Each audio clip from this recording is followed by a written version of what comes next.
Bonjour et bienvenue dans le podcast Démesuré, votre dose de boost entrepreneurial pour bien vivre l'entrepreneuriat au quotidien.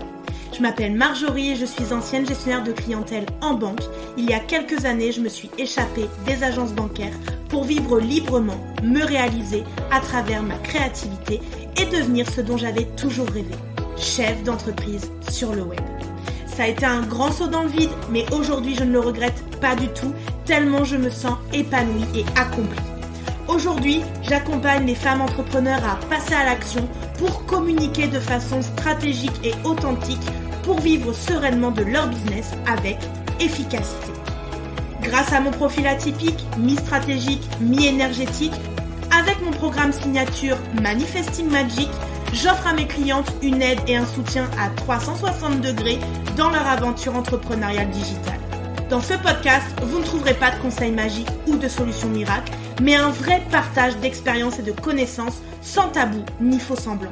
Chaque semaine, je vous parle de business, de stratégie, de marketing, mais aussi de mindset, de développement personnel, d'intuition, de créativité et de spiritualité.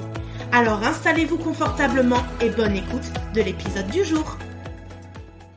Et bienvenue à toi dans l'épisode du jour où j'avais envie de te partager comment réussir en tant que leader et entrepreneur impactante. Être une leader et une entrepreneur impactante peut avoir des avantages considérables, non seulement pour notre propre réussite, mais aussi pour la société dans son ensemble, puisque être une leader, c'est avoir de l'influence positive à la fois sur nous, notre quotidien, notre réussite, nos relations, notre environnement, mais aussi de pouvoir partager ça au plus grand nombre, donc la société, l'humanité, laisser une trace en fait, comme des grands noms qui ont amené des nouvelles façons de penser, des nouvelles façons de faire, des nouveautés de l'innovation auprès de la communauté. Il s'agit donc de vous partager aujourd'hui des conseils, des idées inspirantes pour vous aider à atteindre vos objectifs en tant que leader. Lorsque j'ai démarré dans le business en ligne, je me sentais toute petite en mai 2020 et encore plus si on prend la date de création de Marjographie en août 2015. Je me sentais toute petite, je me sentais insignifiante, je pensais être quelqu'un de lambda. C'était bof en fait comme mindset de leader. Je jouais petit parce que je pensais petit et que je me limitais beaucoup à l'intérieur de moi. Et puis finalement, l'expérience, l'expérimentation, la montée en compétences aussi par rapport à mon nouveau job, le passage en société en début 2022 qui m'ont poussé à prendre vraiment ma posture de CEO, de chef d'entreprise, de directrice d'entreprise, de leader inspirante. Et donc là, mon job maintenant, c'est que je grandis petit à petit, je me fais accompagner par des grands leaders et puis moi, j'amène les chefs d'entreprise qui se lancent, les entrepreneurs qui se lancent à suivre mon chemin pour leur faire gagner et vous faire gagner du temps et de l'énergie. Ce que je voulais et ce que je veux aujourd'hui, c'est d'avoir de l'impact, même infime soit-il, mais pouvoir impacter au maximum toutes les femmes qui veulent entreprendre, se sentir libres, s'assumer, se révéler à travers les réseaux sociaux et une entreprise qui leur correspond et qui les passionne. Je vais donc vous donner maintenant les 6 grands principes pour être une leader inspirante, selon moi. Le premier, c'est de définir ce qu'est l'impact. Avoir de l'impact en tant que leader ou entrepreneur, ça signifie de générer des changements positifs et durables dans notre domaine d'activité, dans votre communauté ou la société dans son ensemble. Et ça va au-delà de la simple réalisation de bénéfices financiers. Et donc, je pense que c'est important que vous définissiez l'impact pour vous, comment vous souhaitez avoir de l'impact, comment vous pensez en avoir, parce que il y a quelques aspects qui sont quand même importants au niveau de l'impact en tant que leader et entrepreneur. Le premier étant l'influence positive, puisque les leaders et les entrepreneurs impactants sont capables d'influencer positivement les autres, que ce soit en motivant leurs équipes, en inspirant des partenaires, que ce soit commerciaux, de la visibilité, etc.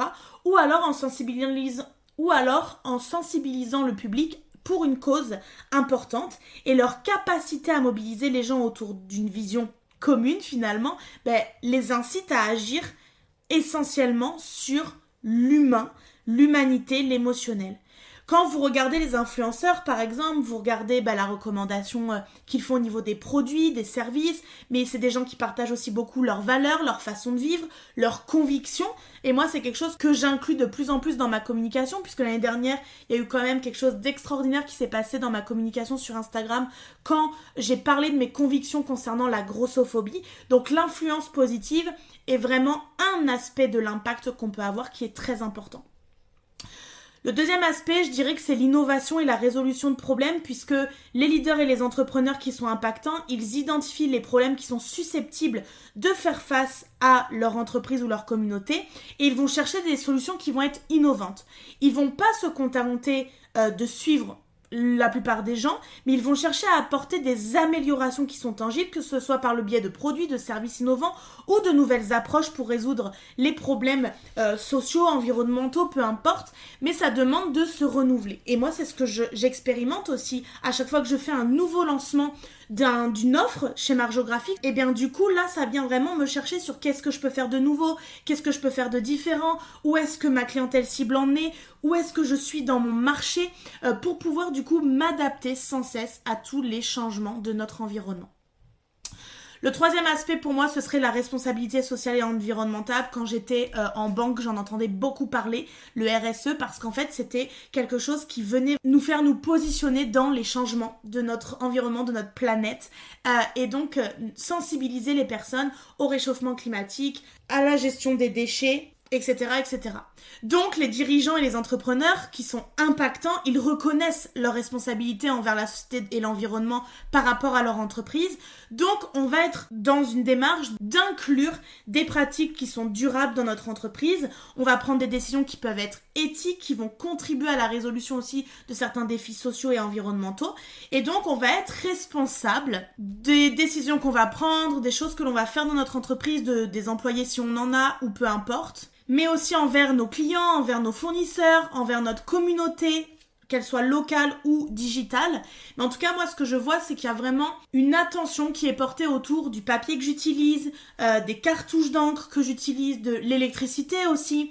J'étais de celles qui mettait tout le temps son ordinateur en veille et qui maintenant fait attention à l'éteindre pour économiser l'électricité. Je fais recycler mes cartouches d'encre.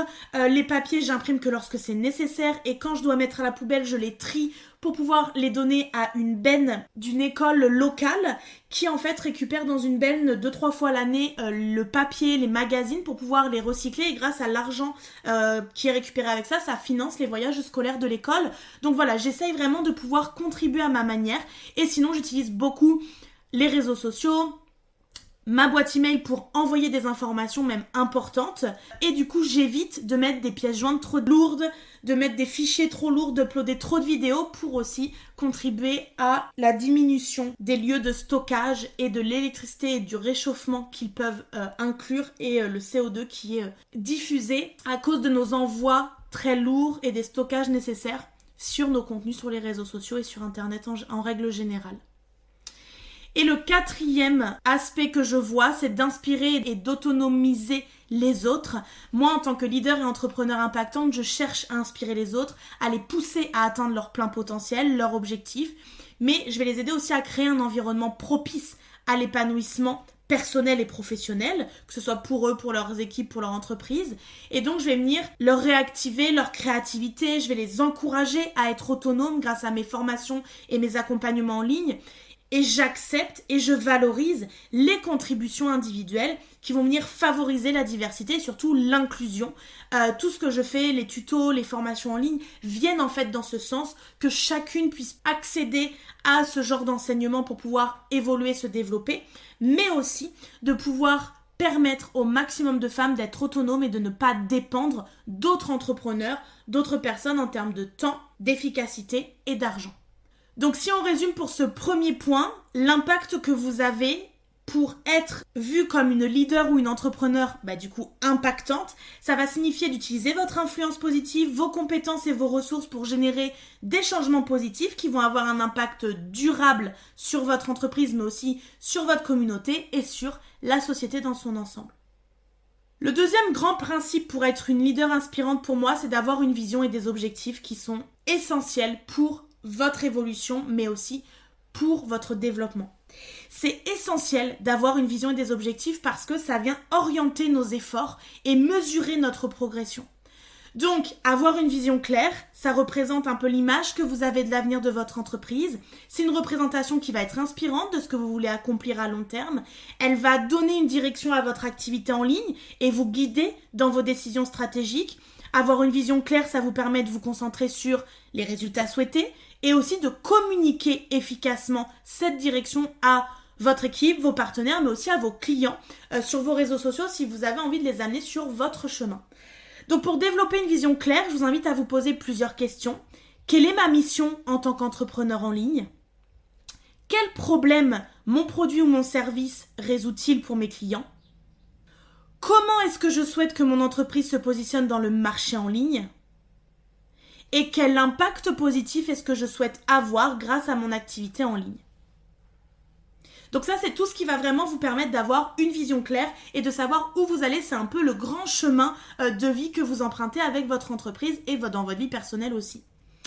L'autre aspect, c'est les objectifs. Pour les objectifs, on va être vraiment sur une cible spécifique et mesurable que vous fixez et qui va vous aider à réaliser votre mission qui est reliée à la vision.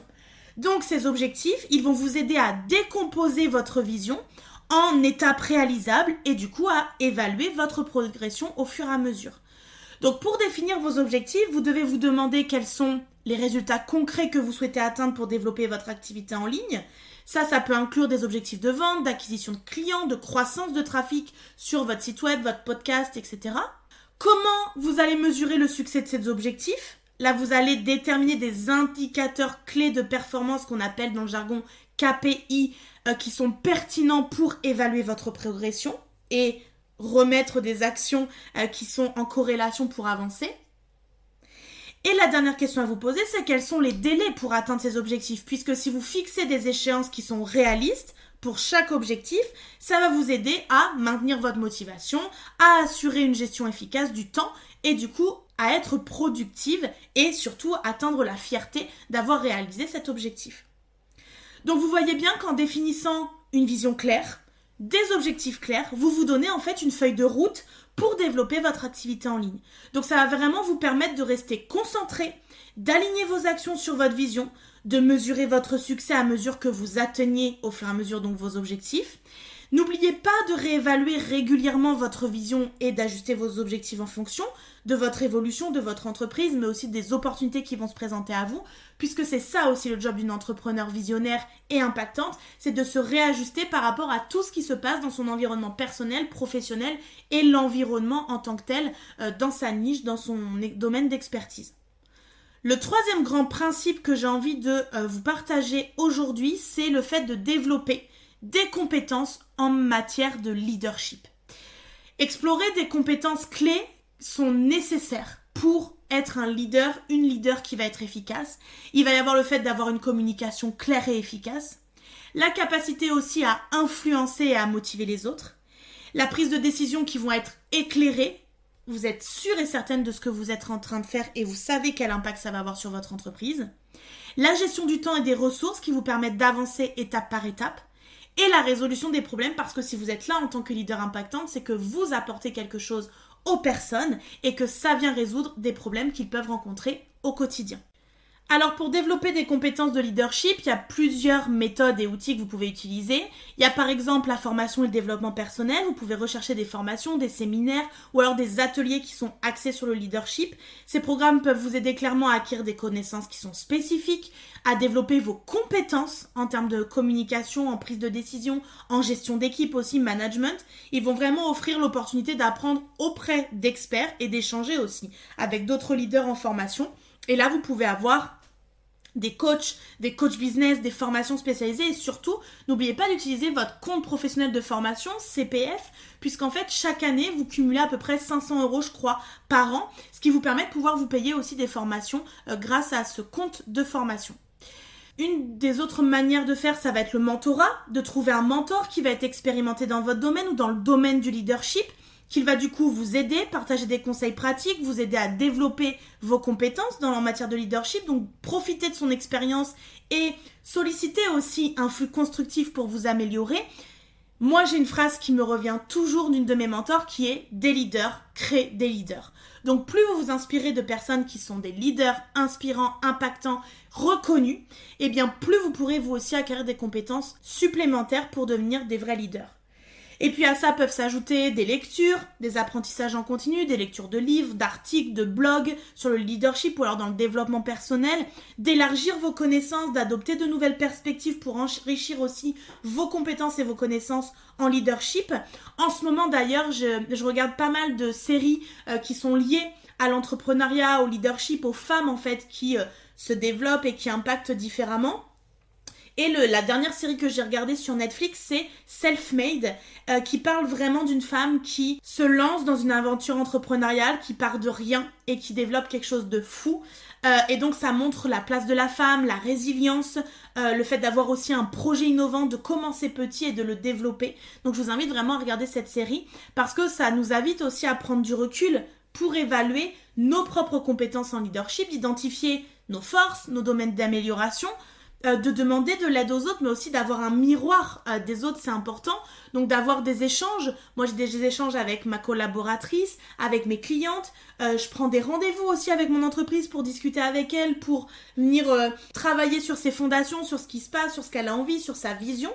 Donc c'est des rendez-vous vraiment de mois à mois avec mon entreprise. Ça m'arrive de faire de la communication énergétique aussi avec mon entreprise pour savoir qu'est-ce qui va se passer en fait entre nous et dans les prochains mois et qu'est-ce que je dois mettre en place.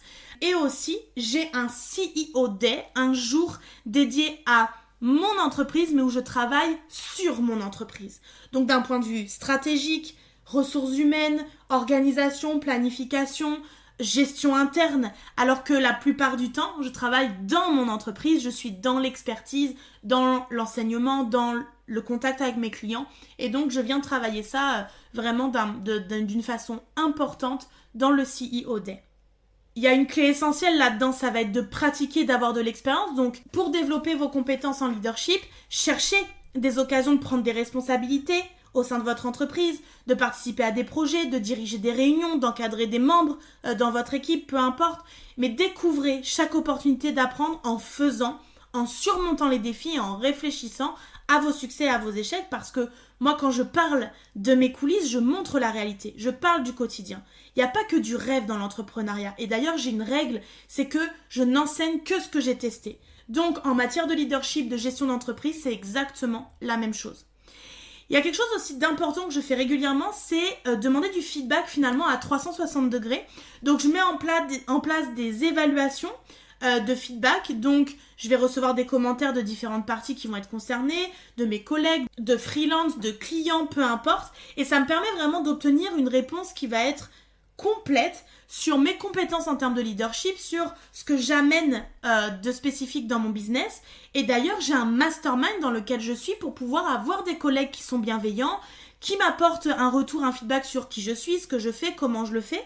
Et puis, je fais aussi régulièrement des questionnaires de satisfaction pour le côté vraiment client, pour avoir leur feedback, pour savoir ce qu'ils ont pensé, ce qu'ils amélioreraient, comment ils ont vécu les choses, parce que vraiment, le customer care, prendre soin de ses clients, c'est important aussi dans notre business en tant que leader. Moi, j'observe aussi beaucoup de leaders inspirants. Quand on s'identifie à des leaders inspirants dans notre domaine ou ailleurs, on peut observer leur style de leadership, leurs compétences, leur comportement. On peut aussi apprendre d'eux et d'adopter des pratiques qui nous semblent les plus efficaces et adaptées à notre propre style de leadership. J'en nommerai une seule aujourd'hui, c'est Mélanie Fortin, coach business en croissance au Canada, au Québec. C'est quelqu'un d'inspirant par son parcours personnel, par son évolution professionnelle et tout ce qu'elle a pu construire rapidement et efficacement dans son business. Et en fait, je m'identifie beaucoup à elle et je suis accompagnée par elle parce que je trouve que c'est une leader inspirante, quelqu'un qui vient vraiment nous apporter les connaissances et les compétences requises pour devenir une leader inspirante et impactante. Et enfin, une dernière méthode outil que vous pouvez utiliser pour cette partie de développer ses compétences dans le leadership, ce serait le coaching professionnel. Parce que si vous avez la possibilité, envisagez de travailler avec un coach professionnel, business, spécialisé dans le leadership, un coach qui peut vous aider à développer vos compétences, à surmonter aussi les obstacles qui se présentent au quotidien, à atteindre vos objectifs de développement en tant que leader. Et donc moi j'ai vu vraiment que le fait d'être accompagné, ça a amené aussi une certaine posture, un certain alignement, on se positionnait différemment et tout ça par les personnes c'est vu comme une capacité à rayonner, à inspirer et c'est souvent les commentaires que je reçois lorsque je suis en lancement. Donc c'est important vraiment de noter que le développement de nos compétences en leadership, c'est un processus qui est continu. C'est quelque chose qu'on va faire en continu. Donc, soyez engagés dans votre croissance personnelle et professionnelle et soyez ouvertes aussi aux nouvelles opportunités qui peuvent s'offrir à vous. Et en tant que leader, on vient sans cesse se former à différentes stratégies, à différents outils qu'on peut utiliser pour développer aussi nos compétences. Donc, il y a Instagram, il y a Facebook pour les réseaux sociaux. Pour le point de vue visuel, il y a Canva. Pour tout ce qui est stratégie, moi j'utilise System.io, la suite Meta, mais aussi les ads, tout ce qui est lié à la publicité. Et puis pour la formation, j'ai réactivé mon CPF. J'ai utilisé mon CPF pour plusieurs formations pour venir me spécialiser. Et puis je viens vraiment chercher maintenant des formations qui sont professionnelles, qui viennent vraiment creuser un point spécifique dans mon domaine. Et c'est ça qui est important aussi pour pouvoir transmettre des choses qui sont impactantes à mes clientes idéales. Un autre grand principe qui pour moi est indispensable, c'est de venir renforcer la confiance en soi. Quand on est un leader inspirant et impactant, on doit sans cesse travailler cette confiance en soi parce qu'il y a beaucoup de choses qui viennent nous challenger et qu'on a besoin aussi de venir les vaincre. Donc, on va avoir des stéréotypes de genre et là, ça va être vraiment persistant dans le domaine professionnel, dans l'entrepreneuriat. Les femmes, elles sont vraiment confrontées, je trouve, à des préjugés, à des attentes aussi qui sont limitatives et ça va affecter notre confiance en nous. Et pour surmonter ça, moi, je vous invite vraiment à vous concentrer sur vos réalisations, vos compétences, à faire le lien aussi avec votre vie qui a précédé l'entrepreneuriat, puisqu'on peut avoir des compétences transversales, des savoir-être, des savoir-vivre, des savoir-faire qui peuvent être implémentés dans notre nouvelle vie. Et je vous invite vraiment à vous affirmer en faisant preuve de confiance en vous, dans votre expertise, en démontrant surtout votre valeur. Il y a plein de croyances sur les maigres par exemple, qui sont belles, qui vont réussir mieux que les obèses comme moi. Et donc ça, j'ai reçu beaucoup de commentaires là-dessus au début de mon business et quand j'ai aussi parlé de la grossophobie. Et en fait, ça a ravivé chez moi la blessure d'humiliation. C'est venu m'apporter du dégoût parce qu'il y a eu beaucoup de jugements, de méchanceté, de moquerie dans ma vie. Et donc forcément, ça vient rechercher cette période-là. Et donc pour travailler la confiance en moi, ça me demande d'aller travailler cette blessure d'humiliation et tout ce que j'ai pu vivre par rapport à ça. Je pense aussi qu'il y a un autre obstacle qui est le manque de modèles et de réseaux de soutien. Parce que en tant que femme et en tant qu'entrepreneur femme, on peut se sentir isolée avec cette recherche de combler une lacune qui est d'avoir des mentors, de rechercher des modèles féminins qui sont inspirants, de rejoindre aussi des groupes de soutien ou des réseaux professionnels d'entrepreneurs qui vont nous permettre l'échange d'expériences, le mentorat entre femmes entrepreneurs. Et ces connexions, elles peuvent vraiment nous apporter un soutien essentiel pour renforcer justement notre confiance en nous. Il y a beaucoup de doutes et de peurs aussi qui arrivent sur notre chemin. Il y a surtout la peur de l'échec, qui est un obstacle vraiment commun à de nombreux entrepreneurs. Et la clé pour la surmonter, c'est de vraiment venir développer une mentalité de croissance, de voir les échecs comme des opportunités d'apprentissage et donc d'accepter que l'échec fait partie du parcours entrepreneurial et de l'utiliser comme un tremplin pour nous améliorer. Donc faites preuve de résilience, de persévérance, rappelez-vous de vos succès passés pour renforcer justement cette confiance en vos capacités. Trouver un équilibre aussi, je pense que c'est important entre la vie professionnelle et la vie personnelle, on en entend beaucoup parler. C'est un défi pour beaucoup de femmes entrepreneurs, ça peut entraîner une baisse de confiance en soi et un sentiment aussi d'épuisement. Quand on est comme moi, femme entrepreneur, femme, épouse, mais aussi mère, il y a beaucoup de challenges qui viennent vraiment au quotidien. Et donc, je vous invite à vous fixer des limites claires entre le travail et la vie personnelle, d'établir aussi des routines saines qui vont vous permettre de vous accorder du temps pour vous ressourcer. Et il y a quelque chose que j'ai appris très récemment, c'est d'apprendre à déléguer et à demander de l'aide parce que c'est nécessaire d'avoir quelqu'un qui vient nous permettre de préserver notre énergie et de maintenir la confiance en nous parce qu'on réalise ce qui est important pour nous. Et enfin, des derniers défis que j'aimerais vous partager aujourd'hui, ce serait vraiment d'accéder aux ressources financières et aux opportunités que les hommes ont à portée de main facilement. Les femmes entrepreneurs, elles font face à ce défi d'accéder à l'argent, à des aides, à des soutiens, à des partenariats, à des opportunités d'affaires, et ça va être important vraiment de venir créer des réseaux, des alliances aussi stratégiques entre nous et de faire entendre notre voix dans des cercles professionnels qui sont pertinents. Et la connaissance de nos chiffres, la préparation d'un plan d'affaires solide peut également s'ajouter à notre confiance lorsqu'on est dans des négociations ou des démarches financières auprès de différents partenaires, soit pour des aides ou même des prêts à la banque. Donc ce qui va être important pour cette partie sur la confiance en soi, ça va être vraiment de se concentrer sur ses forces, de se fixer des objectifs réalistes, de prendre des mesures pour renforcer aussi notre confiance en nous. Et donc pour moi, il y a plusieurs approches basées forcément sur le développement personnel, la spiritualité, qui peuvent être utiles. Donc il y a la connaissance de soi, parce que pour moi, c'est essentiel de développer une connaissance approfondie de soi. Ça va impliquer de connaître nos valeurs, nos forces, nos faiblesses, nos passions, mais aussi nos objectifs. Donc d'utiliser la méditation, l'écriture introspective, le journaling, le dialogue aussi intérieur. Je vous parlais tout à l'heure de connecter et de dialoguer avec son entreprise. Faites-le aussi avec vous-même pour comprendre vos motivations profondes, renforcer votre estime de soi. Donc moi, pour cette partie-là, j'utilise vraiment tout ce qui est Human Design, astrologie, numérologie, tous les outils qui nous permettent vraiment de nous connaître toujours mieux. Quelque chose que j'utilise aussi très régulièrement et au quotidien, ça va être les affirmations positives, puisqu'elles sont des déclarations courtes et puissantes qu'on va se répéter régulièrement pour venir renforcer en fait des croyances positives sur nous-mêmes. Donc ça va nous demander d'identifier nos pensées et nos croyances négatives qui viennent saper un peu notre confiance et de les remplacer par une contre-croyance, une affirmation positive qu'on va répéter régulièrement, de préférence devant un miroir pour vraiment ancrer les croyances positives dans notre esprit. J'en ai sur mon bureau qui sont tout le temps face à moi, comme je suis dans ma zone de génie, je suis puissante et impactante, je déploie mon plein potentiel, j'ose dévoiler mes possibilités illimitées, j'inspire les femmes à devenir libres, j'admire la personne que je suis, bref, toutes ces affirmations positives qui viennent nous apporter beaucoup de bien. Ensuite, il y a la visualisation créative qui est vraiment une pratique qui va consister à imaginer de manière vive, de manière aussi détaillée, des scénarios où on va se rendre compte de l'accomplissement de nos objectifs avec confiance. Donc, utiliser cette technique, ça va nous permettre de visualiser des situations dans lesquelles on est doué, on est compétente, on a réussi. Et donc, cette visualisation régulière peut renforcer aussi notre confiance en nous et créer une attitude positive face à tous les défis qui vont se présenter face à nous.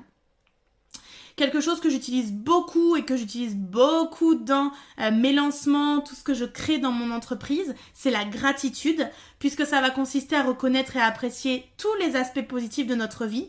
Donc prendre l'habitude de noter automatiquement 3 choses pour lesquelles je suis reconnaissante, ça va aider à changer notre perspective en nous concentrant sur des aspects positifs de nous-mêmes, de notre vie, et de renforcer du coup notre confiance en nous. Et puis enfin, moi j'utilise beaucoup la connexion spirituelle. Donc pour certaines femmes, la spiritualité c'est source de force, de confiance en soi. Et donc je vous invite à vous engager dans des pratiques spirituelles au quotidien qui vont venir vous nourrir, que ce soit par des prières, de la méditation, du yoga, de la marche aussi en pleine conscience, ou des tirages de cartes, des séances au pendule, peu importe. Mais ça peut vraiment vous aider à trouver une plus grande confiance en vous, en vos capacités, et aussi à vous sentir soutenu par une force incompréhensible et inexplicable dans votre parcours. C'est important ici aussi de souligner que chaque femme est unique, qu'il est essentiel du coup que vous trouviez les approches qui résonnent le mieux pour vous et d'explorer en fait différentes pratiques, d'expérimenter, de les adapter à vous dans votre propre cheminement. Moi je suis de ces personnes qui aiment beaucoup le développement personnel, la spiritualité parce qu'il y a vraiment des répercussions hyper positives sur moi et mon quotidien. Par contre, je ne sais pas tenir de routine et ça se voit d'ailleurs dans mon Human Design. Je ne sais pas et je n'ai pas la capacité à tenir des routines. Donc du coup, chaque jour, je fais des pratiques différentes et je me laisse porter par le flot de la vie. Mais ça m'a demandé de passer par une routine bien précise, un temps dédié bien précis, puis ensuite d'avoir une routine mais de l'adapter au temps où j'avais envie, puis ensuite de ne plus avoir de temps dédié et ne plus avoir de routine, pour aujourd'hui savoir que le temps je l'ai chaque jour pour me développer énergétiquement, spirituellement, mais que du coup ce que je vais faire à l'intérieur de mon rituel n'est pas la même chose, je vais vraiment suivre mon intuition, donc ça m'a demandé de me connecter à mon intuition, à ma spiritualité, à tout ce que je pouvais ressentir, à cette petite voix intérieure qui m'apporte énormément chaque jour. Donc n'oubliez pas que le développement personnel et la spiritualité, c'est des processus continus et la confiance en soi d'ailleurs peut être renforcée au fil du temps avec une pratique régulière et un engagement envers notre propre croissance. Le 5e grand principe que j'aimerais vous partager aujourd'hui, c'est la gestion du stress et de l'équilibre parce que c'est quelque chose qui vient nous challenger beaucoup quand on est entrepreneur et qu'on est une leader inspirante. On cherche sans cesse l'équilibre entre la vie professionnelle et la vie personnelle et la gestion du stress que ça implique peut être un défi important pour nous. Donc il peut y avoir la charge de travail qui est élevée et donc on peut se retrouver avec une charge de travail intense, des responsabilités multiples et donc la pression à gérer notre entreprise, de prendre aussi des décisions importantes et d'être la seule décisionnaire et de se challenge de dire est-ce que je prends la bonne décision et aussi de répondre aux attentes qui peuvent du coup entraîner un stress accru et inarrêtable finalement, amène aussi une deuxième difficulté qui va être la difficulté à se déconnecter. Ça peut être difficile de séparer notre vie professionnelle et notre vie personnelle lorsqu'on est à la tête d'une entreprise qui est du coup à la maison. La limite entre les deux, c'est très flou finalement et ça va rendre difficile de prendre du temps pour soi, de se détendre, de se ressourcer, de passer du temps de qualité aussi avec nos proches. Et ça vient mettre en lumière notre responsabilité constante en tant que leader de la réussite de notre entreprise, du bien-être aussi de notre équipe, de nos clients, de ceux qui travaillent avec nous. Et ça peut être une pression supplémentaire et entraîner un niveau de stress élevé parce qu'on doit constamment prendre des décisions cruciales, faire face à des situations complexes et aussi gérer notre temps. Et gérer notre temps, ça demande d'avoir conscience de tous les aspects de notre vie, de gérer efficacement notre temps parce qu'on va vouloir allouer suffisamment de temps à nos priorités, qu'elles soient personnelles ou professionnelles, mais ce qu'on ne doit pas oublier, c'est de nous prioriser personnellement tout le temps. En nous concentrant sur la croissance de notre entreprise, on peut facilement, et ça m'est arrivé en 2023, mettre de côté nos propres besoins, notre propre bien-être personnel, et donc le manque d'auto-soin, entre guillemets, de prendre soin de soi, ça peut entraîner un épuisement professionnel, une diminution de notre productivité, une dégradation aussi de notre santé mentale et physique. Et donc pour ça, je vous invite vraiment à établir des limites, qu'elles soient claires, entre votre vie personnelle et votre vie professionnelle, apprendre à dire non, parce que des fois c'est nécessaire. En 2, de pratiquer l'auto-soin, de nous accorder régulièrement du temps, de faire des activités qui nous ressourcent, d'inclure des pratiques de relaxation, du sport, des loisirs créatifs, du temps en nature, tout ce qui en fait va nous permettre de nous détendre et nous recentrer. En 3, de déléguer, donc d'identifier déjà les tâches qui sont lourdes pour nous, qu'on pourrait donner à quelqu'un pour libérer du temps et nous concentrer sur des tâches qui sont très importantes et stratégiques pour nous. En 4, d'établir des routines ou alors une structure. Donc, ça va nous aider à mieux gérer notre temps, à mieux gérer notre priorité, de mettre l'accent sur notre énergie et aussi d'aller voir nos outils de gestion de temps, comme les calendriers, les to-do list, des alarmes, des rappels, tout ce qu'on peut mettre pour être organisé et efficace. Et la 5e clé que j'aimerais vous donner là-dessus, c'est le soutien et la communication. N'ayez jamais peur de demander de l'aide, de rechercher du soutien lorsque vous en avez besoin, parce que c'est vraiment très très important. Et je disais que mon conjoint ne me soutenait pas, ne posait pas de questions, ne comprenait pas ce que je faisais, mais en fait, moi la première, je ne lui expliquais pas ce que je faisais, je ne lui délivrais pas les clés importantes de compréhension de mon quotidien et je ne communiquais pas sur mon entreprise en profondeur. Depuis qu'on a shifté ça avec le soutien de ma coach, maintenant, on est beaucoup dans l'échange, dans la compréhension, dans le soutien, dans la recherche d'idées, puisqu'une entrepreneur impactante, une leader, a besoin d'avoir des personnes autour d'elle qui peuvent lui ouvrir l'esprit, lui donner d'autres possibilités, d'autres façons de voir les choses pour justement être au plus juste.